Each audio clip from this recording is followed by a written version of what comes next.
Another topic that safety professionals need to be familiar with is injury record keeping and reporting. This is such an important topic from a safety management standpoint that OSHA has specific regulations, a specific section of the Code of Federal Regulations devoted entirely to this issue.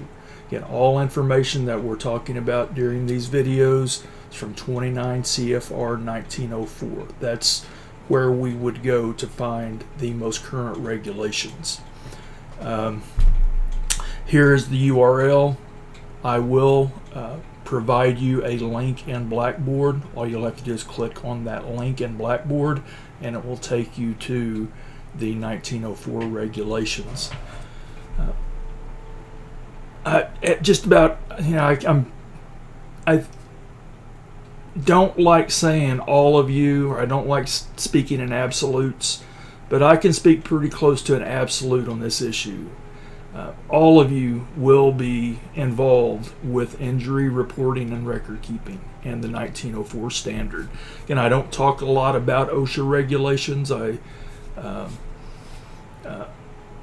And the other topics that we cover in safety management, but this is one of those areas where we all need to have some exposure to it.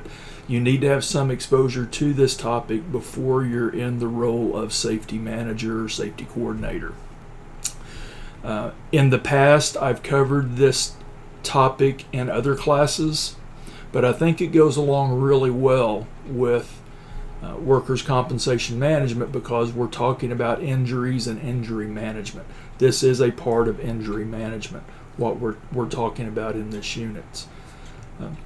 Now, the videos, or the bulk of the material in the videos that we're covering in this unit, this is a repurposed video from the COVID shutdown in 2020.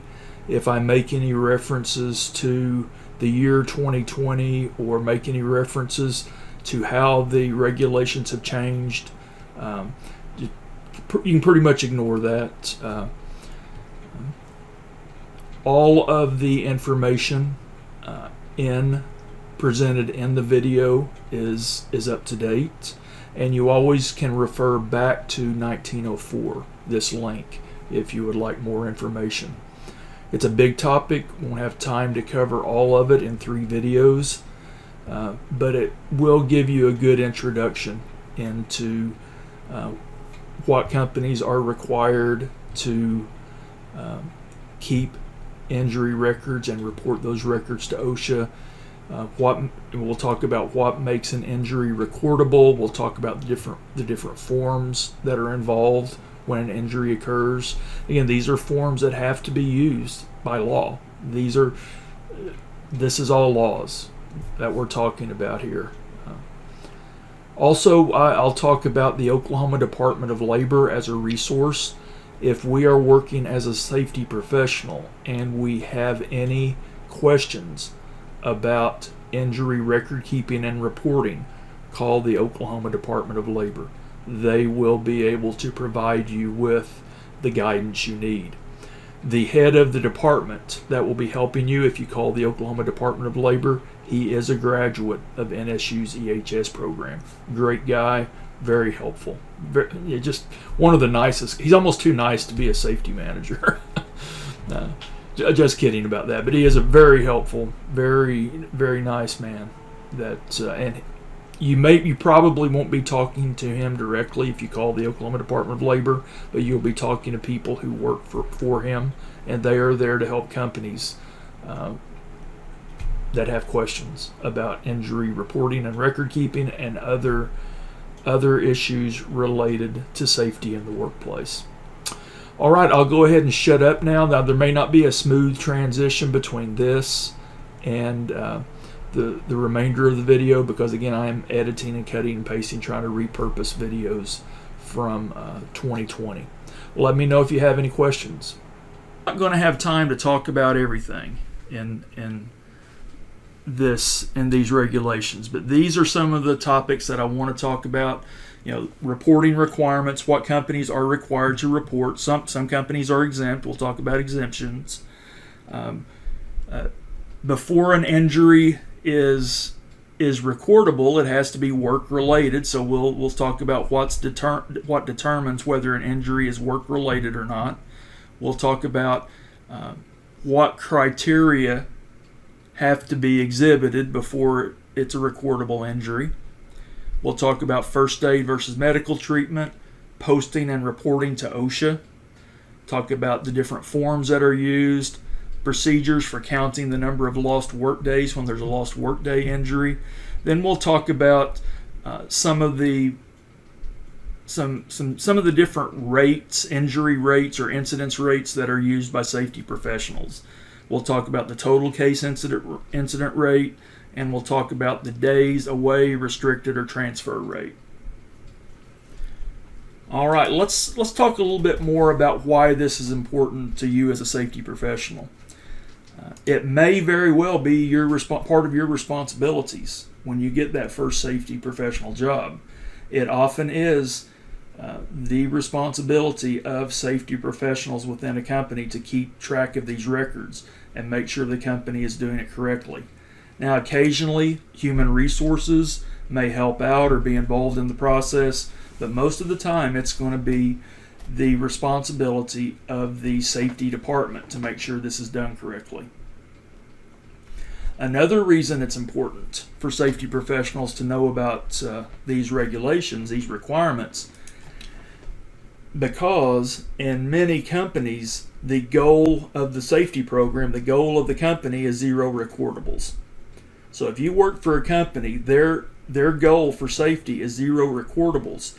You better understand what is meant by recordable injury and what makes an injury recordable. And I don't necessarily agree with this as being a primary goal for any company. Our goal should not be zero recordables. In my experience, an overemphasis on recordable injuries can be counterproductive, and oftentimes it's not good for the worker. And keep in mind that zero recordables does not mean a company is safe. It could mean that they are just really good at managing injuries. And I think I told you the story. I had the guy that was struck by the vehicle, and the division safety manager did not want him to go to the doctor because he didn't want to get a recordable. The guy was struck by a motor vehicle and pinned against another vehicle. I mean, that's just effed up. Pardon my language, even though it wasn't that bad. But that's effed up when that is your goal and you're willing to take a chance with a worker's life just to avoid a recordable. That is counterproductive.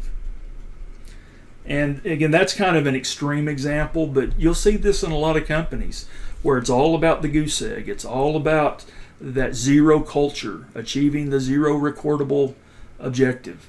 Again, that can be counterproductive. To me, the best practice as a safety professional, the role of the safety program is to prevent unsafe conditions and unsafe behaviors. Zero injuries should be the goal, not zero recordables, zero injuries. And that's a really hard goal to attain, zero injuries. But we're about keeping workers safe, and zero injuries is the definition of keeping workers safe.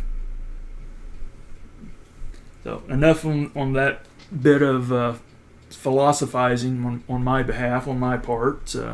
But again, keep that in mind, and zero recordables are not necessarily all they're cracked up to be. All right, let's take a look at the characteristics of companies that are required to keep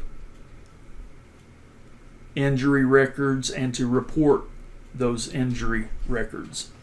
Most companies with more than 10 employees are required by law to keep injury records, and they have to keep the records according to all the regulations in 29 CFR 1904.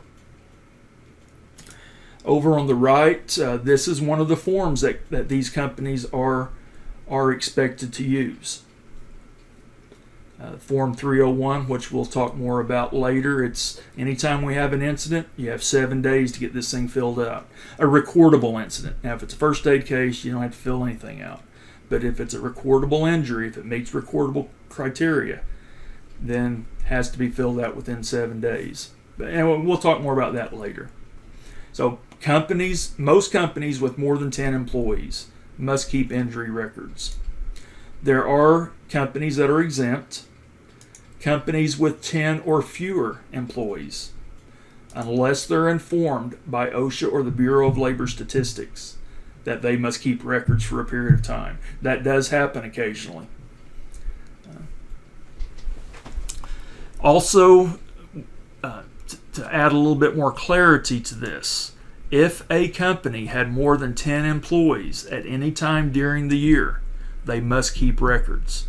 It's not an average for the year. If a company had more than 10 employees at any time, they must keep their injury incident records. Now, there are industries that are exempt, even if they do have more than 10 employees. And on the next slide, I'll show you a partial list, but I want to make some more clarifications with regard to the word exempt.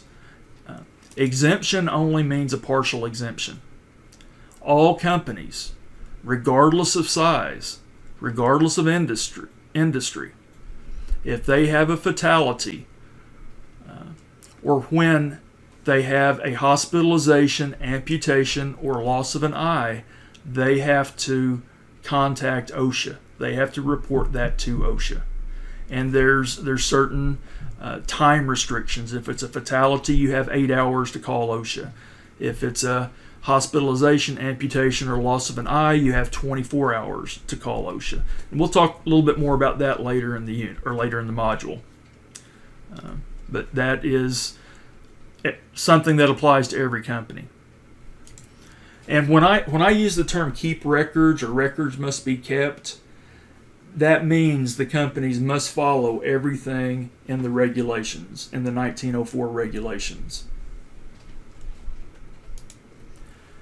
Oh, again, there's another. Actually, this is an example here of a variation. The material that I posted, again, that's an older version, and in that version, the rule was if there's a single incident with 3 or more employees hospitalized, they have to contact OSHA. But that's incorrect. In the current version, any hospitalization, the company has to contact OSHA. But that's one of those variances that I mentioned early on in the module. This is a partial list of exempt industries. Most retail stores, not all, but most retail stores, oil and gas pipeline operations, publishing companies, the motion picture industry, the music industry, telecommunications, internet computer data processing, finance, banking, insurance. And I'm not going to read through the whole list for you. If you would like to look at the full list, it's available in 1904 Subpart B, Appendix A, a listing of all the industries that are exempt from keeping OSHA records. But keep in mind that even if a company is exempt from keeping OSHA records, safety should still be an important concern for those industries. Because if they don't take care of safety, it could be very costly for their business.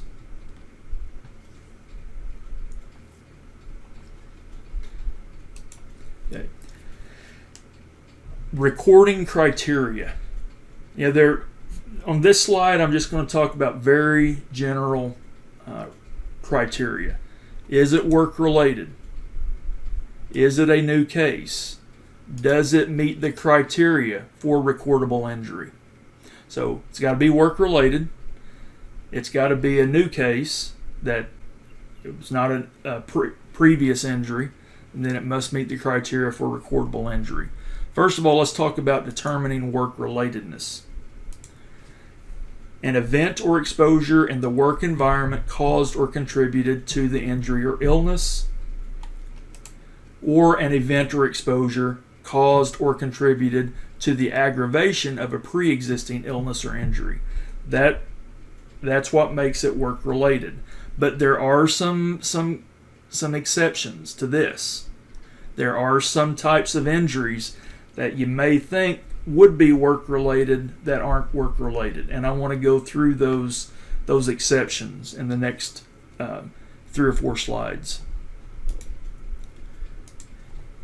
If an employee is at the place of employment, but they're off the clock, they clocked out, but maybe they're visiting with their coworkers. If they're off the clock when the injury occurred, that is not considered work-related. That is not work-related if they're off the clock. If the symptoms appear at work but are the result of an event or exposure occurring outside the work environment, that's not work-related. If they are injured during the voluntary participation in an employee-sponsored wellness program or recreational activity, not work-related. If they are injured in the workplace while they're preparing food, eating, drinking food or drink for personal consumption, that's not work-related unless a workplace contaminant contaminated the food. Let's say they're at a battery factory where there's lead, and lead gets in their food, and they develop lead poisoning as a result of lead getting into their food. But if you're in the break room preparing or reheating your lasagna, and the microwave blows up, and you get injured, that's not recordable. Another thing to keep in mind, since this is workers' compensation class, some injuries may be compensable but not recordable. And I probably mentioned this earlier in the semester, but I'll mention it again because it's a good example. We had a worker staying in a motel in Texas. He was there on company business, but he was off the clock in his motel room when he was bitten by a brown recluse spider. The injury was not recordable. I contacted the Oklahoma Department of Labor just to make sure. The injury was not recordable, but it was still compensable. He still had the right to a workers' compensation claim to cover his medical costs because he was in Texas. He was in the motel on business related to the company, but he wasn't at the actual workplace. Because he wasn't at the actual workplace, that's why it's not recordable. If he was in the Porta-John and got bit by a brown recluse, the Porta-John on the job site, and he got bitten, that would have been recordable. But motel room, away from the workplace, not recordable, but was compensable. Some more cases where it's not work related. Injured at work while performing personal tasks. And they are doing so outside their normally assigned working hours. Let's say you have a mechanic. He's clocked out, but he stays in the shop to work on his turbocharger on his diesel, his Dodge diesel. And I mentioned that because we had a mechanic. He was always working on his personal vehicle in our shops. And his boss finally had to say, "Hey, man, you take this and work somewhere else. You can't be using our electricity. And we know you're off the clock, but you can't be taking up space in our shop working on your own truck." But if he had been injured after hours while working on his own truck, even though it was on company property, it would not have been work-related. It would not have been a recordable injury. If the injury is self-inflicted, it's not recordable, which that makes sense. You shouldn't have to record an injury if the worker hit themselves with a hammer or they jumped off of a ladder or something to cause their own injury. And that's also true as far as compensability. If the employer can prove that the worker injured himself, that is grounds for denial of a workers' compensation claim. If the injury or illness is caused by medication treating a non-work related injury, that would not be recordable. Let's say an employee was prescribed opiate painkillers by his physician because he hurt his back working at home on the weekend. He hurts his back on the weekend, doctor gives him some pain medication, he goes to work. Because he's kind of loopy and he's not all there, he ends up having a slip, trip, or fall and injuring himself on the job. And if you do the research, if you do the investigation, you find out that it may have been because of this medication he was taking, that could be grounds for it not being recorded. An injury or illness caused by a motor vehicle accident while commuting to or from the workplace, even if on the company parking lot or company access road, even if driving a company vehicle. Again, commuting to or from the workplace is the key. They're off the clock, they haven't clocked in yet, they're not officially working yet. If that happens, even if they're driving a company vehicle, then it's not recordable. And I had 2 experiences with this, both fatalities. And the first one, I wasn't sure, so it was a fatality highway accident. The worker was on his way home when the accident occurred. He had clocked out for the day on his way home, crossed the center line, went head on with another vehicle. He was killed, the driver of the other vehicle was killed. But because I wasn't sure, I went ahead within that 8-hour span and called OSHA. And they said, nope, if he was off the clock, it's not something that we handle. It's not a recordable injury. It's not something that we're going to investigate. There are other agencies that will investigate that. So now, if the worker had been on the clock in the company vehicle, that would have been different. If the same accident had occurred when he was traveling from one job site to another job site, and he was on the clock traveling from one job site to the other job site, then it would have been a recordable injury.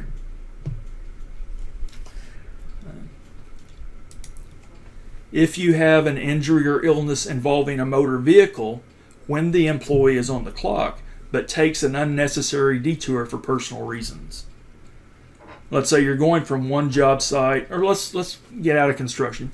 You're going from one manufacturing facility to another manufacturing facility, but you decide that you want to go, you need to run by the house to check on your dog. Well, you have to take a detour, and during that detour, you have an accident. That wouldn't be recordable in that situation. Again, without the detour and you're on the clock and your own company business, then it would have been recordable.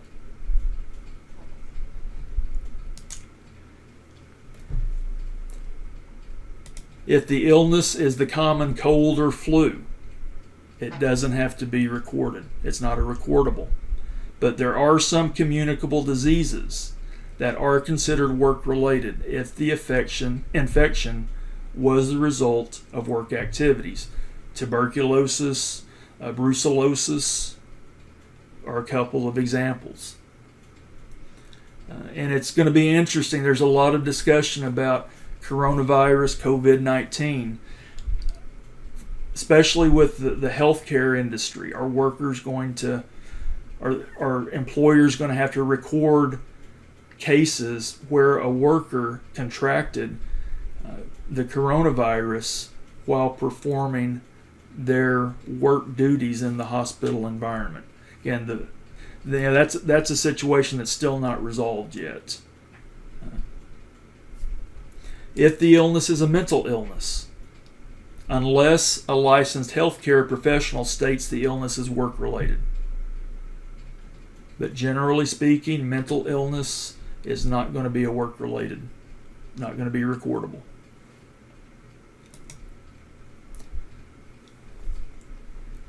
Injuries or illnesses resulting from work-related travel, if the employee at the time of the incident was not performing work-related duties. Now, this goes back to the guy in the motel room that was bitten by the spider.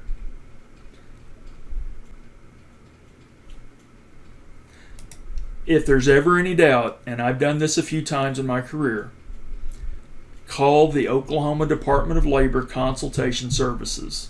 I mean, you could also call OSHA, but OSHA is going to tell you to call the Oklahoma Department of Labor because the Oklahoma Department of Labor has a contract with OSHA.